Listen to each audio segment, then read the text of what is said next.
نواز شریف صاحب اور ذی وقار اور انتہائی قابل احترام مسلم لیگ نون کے بہادر غیور قائدین اور مسلم لیگ نون کے انتہائی بہادر اور دلیر کارکنان، معزز خواتین و حضرات اور محترم جناب راجہ ظفر الحق صاحب، خواتین و حضرات السلام علیکم۔ آج میرے لیے ایک بہت اطمینان کا دن ہے کہ وہ امانت جو آپ نے قائد مسلم لیگ نون میاں محمد نواز شریف کے ساتھ جو صریحاً ظلم، زیادتی اور انصاف کے پرخشے جو اڑائے گئے، اس کے نتیجے میں مجبوری کے طور پر کسی کو پارٹی کا وقتی طور پر صدر منتخب کرنا تھا۔ میں اپنے قائد میاں محمد نواز شریف اور آپ سب کا دل کی اتھاہ گہرائیوں سے شکریہ ادا کرتا ہوں کہ آپ نے مجھے وہ امانت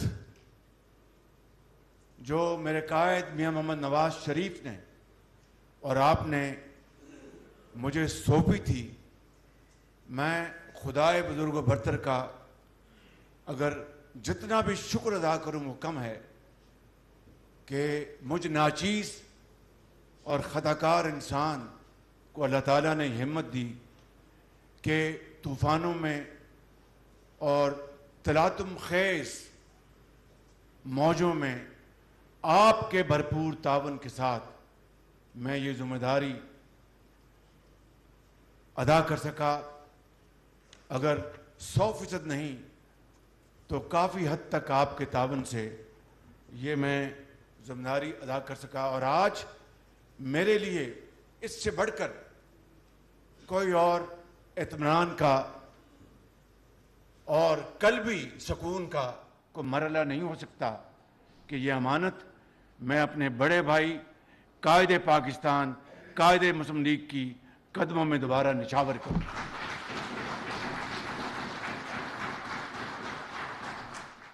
یہ برتاؤ جو آپ کے ساتھ 2018 میں ہوا وہ پہلی مرتبہ نہیں ہوا تھا جناب قائد، وہ 1999 میں ہوا تھا جب ہتھکڑیاں آپ کے ہاتھوں میں ڈالی گئیں اور ظلم کے پہاڑ توڑے گئے، اور مجھ جیسا چھوٹا بھائی اس دلخراش منظر کو نہیں دیکھ سکتا تھا۔ آپ کو یاد ہوگا کہ کامرا سے جب ہم اڑے تو آپ کو انہوں نے ہتھکڑی میرے سامنے اور دوسرے جو اس جہاز میں سوار تھے ہتھکڑیاں لگائی گئیں۔ میں زندگی بھر کیا قیامت تک یہ دلخراش منظر نہیں بھول سکتا۔ اور پھر اس کے بعد ہمیں کراچی لے جایا گیا، لانڈی جیل میں بند کیا گیا، اور وہاں پھر جو کچھ ہوا وہ تاریخ کا ایک حصہ ہے۔ اور میری بھابھی اور ہماری بہن مرحوم کلثوم نواز شریف نے جس دلیری کے ساتھ وہ ایک تحریک چلائی، وہ تاریخ ہمیشہ اس کو سنہری حروف میں یاد رکھے گی۔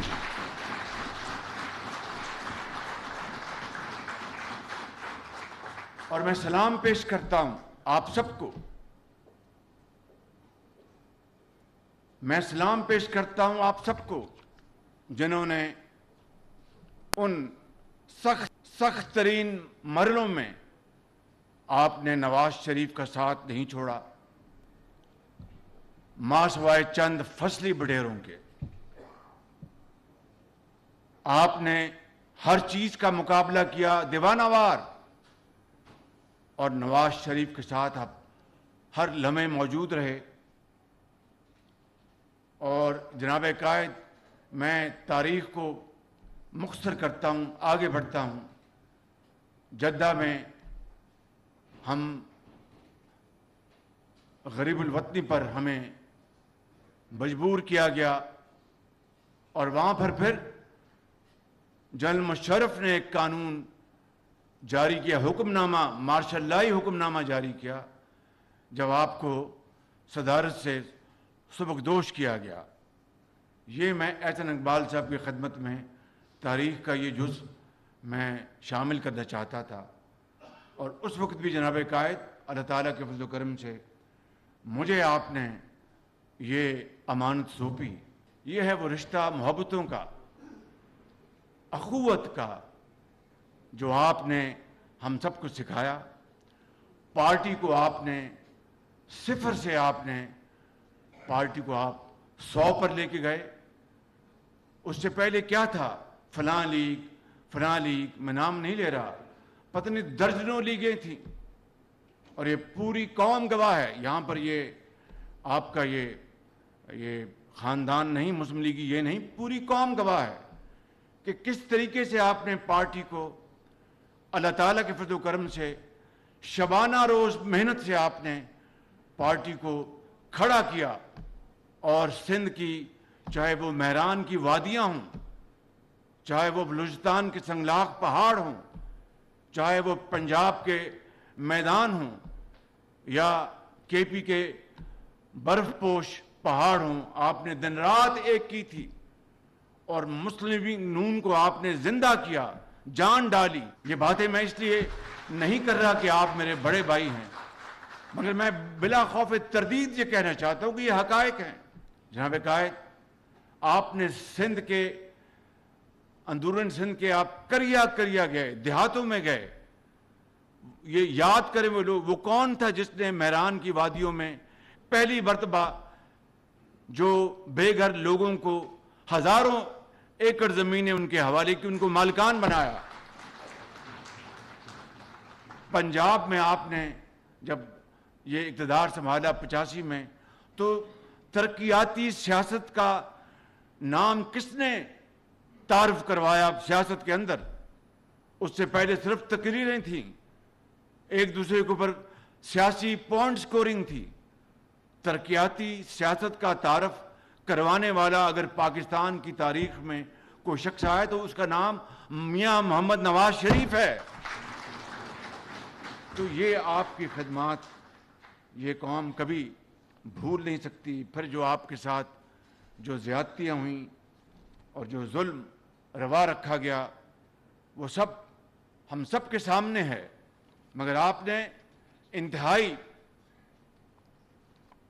تحمل، برداشت، بردباری اور فراست کے ساتھ یہ تمام آپ نے مشکلات کا سامنا کیا، ظلم و ستم کا سامنا کیا. اور بالآخر آپ نے الحمدللہ پورے پاکستان میں مسلم لیگ کو آپ نے گھر گھر اس کا تعارف کروایا. اور ہمیں وہ دن اچھی طرح یاد ہے کہ پنجاب تو آپ کا گھر ہے، آپ نے پورے پاکستان کو مسلم لیگ نون کا گھر بنایا. اور کے پی میں آپ نے ایک تاریخی میجورٹی دلوائی کے پی میں، صوبائی اسمبلی میں آپ نے. اور وفاق میں ایک بہت بڑی تعداد میں 1990 میں، 1993 میں، 97 میں کے پی سے ایم این ایز بن کے آئے.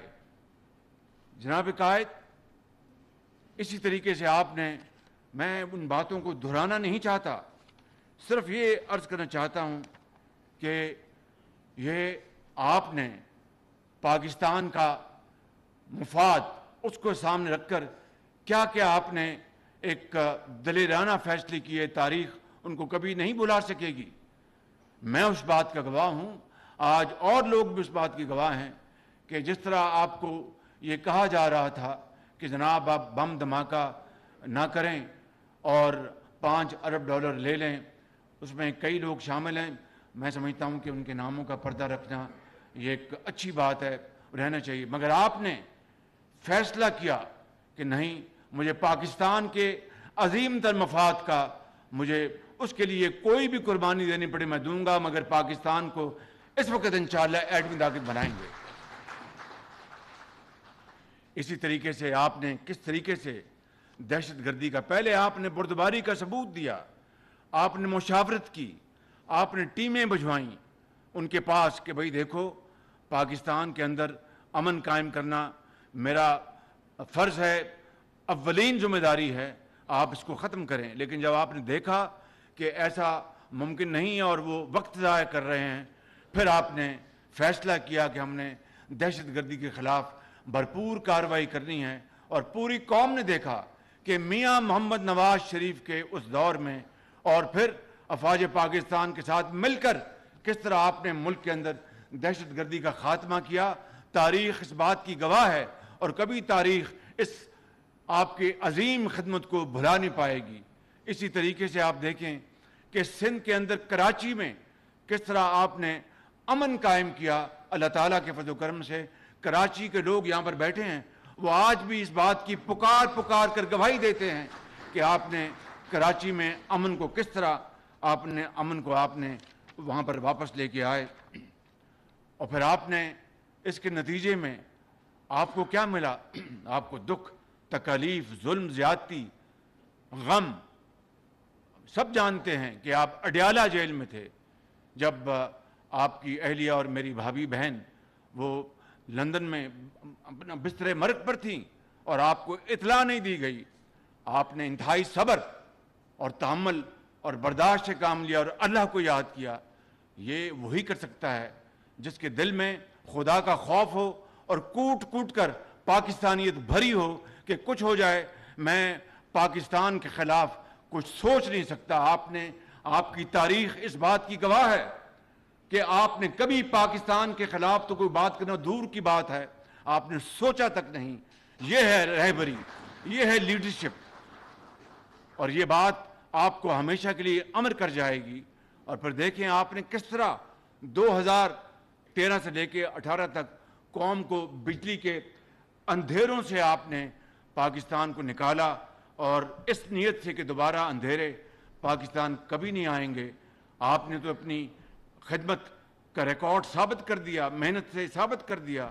چین کے ساتھ سی پیک آپ لے کے آئے، $33 ارب کی سرمایہ کاری آپ لے کے آئے، اور برادر ممالک سے جو آپ کے تعلقات ہیں وہ میں اس کا گواہ ہوں، پوری قوم گواہ ہے۔ اور کس طرح اس کے بعد جو ایک نیا ماڈل رچایا گیا، بنایا گیا، برباد کر دی ہر چیز، خارجہ پالیسی بھی برباد ہو گئی، ترقی کا جنازہ نکل گیا، اور آج آپ نے میرے کاندھوں پہ یہ ذمہ داری ڈالی ہے، اور یہ بات ریکارڈ پہ رہنی چاہیے، ریکارڈ پہ رہنی چاہیے۔ میں نے آخری لمحوں بھی اپنے قائد کی منت کی کہ آپ وزیر اعظم بنیں، میں ورکر بن کر آپ کا کام کروں گا، لیکن انہوں نے یہ بات نہیں مانی، مجھ پر ذمہ داری۔ تو آج پہاڑ نما مسائل ہیں، چاہے وہ قرضوں کو لے لیں، معیشت کو لے لیں، آپ اپنے جو بے روزگاری کو لے لیں، مہنگائی کو لے لیں۔ آپ نے تو معیشت کو 6.5 پہ چھوڑا تھا، آپ نے گروتھ جو اس کی ترقی تھی جی ڈی پی کی، آپ نے تو مہنگائی کو 3.5% پہ لے کے آئے تھے۔ آپ نے اپنا پاکستان میں 20 گھنٹے کی لوڈ شیڈنگ کا خاتمہ کر دیا تھا۔ آپ نے پاکستان کو صحیح معنوں میں 2018 میں آپ ایشین ٹائیگر کی اس سٹیج پر لے آئے تھے، مگر اس کے نتیجے میں ایک اتنی بڑی سازش آپ کے خلاف نہیں کی گئی، پاکستان کی ترقی کے خلاف کی گئی، پاکستان کے مستقبل کے خلاف کی گئی، پاکستان کے کروڑوں عوام کے خلاف کی گئی، پاکستان کی جو اساس تھی اس کے خلاف کی گئی، اور اس سازش نے پاکستان کی جڑوں کو ہلا کے رکھ دیا۔ اور آج پاکستان ایسے نقطے پہ کھڑا ہے، ایسے مقام پر کھڑا ہے کہ اگر ہم نے سب نے مل کر اگر ہم نے اس کشتی کو مجدار سے نکالنے کے لیے پوری کوشش نہ کی اور کنارے پر لانے کی کوشش نہ کی، تو آئندہ آنے والی نسلیں ہمیں معاف نہیں کریں گی۔ اور میرا یہ ایمان ہے جناب قائد، یہ کام آپ کر سکتے ہیں، قوم کو اکٹھا آپ کر سکتے ہیں، قوم کو یکجا آپ کر سکتے ہیں، یکجہتی آپ لا سکتے ہیں۔ اور میں سمجھتا ہوں کہ اس سے بہتر، باقی تو سب اللہ تعالیٰ کے ہاتھ میں ہیں، کہ میرا ایمان ہے کہ اس سے بہتر اور کوئی موقع نہیں ہو سکتا کہ آپ آج اس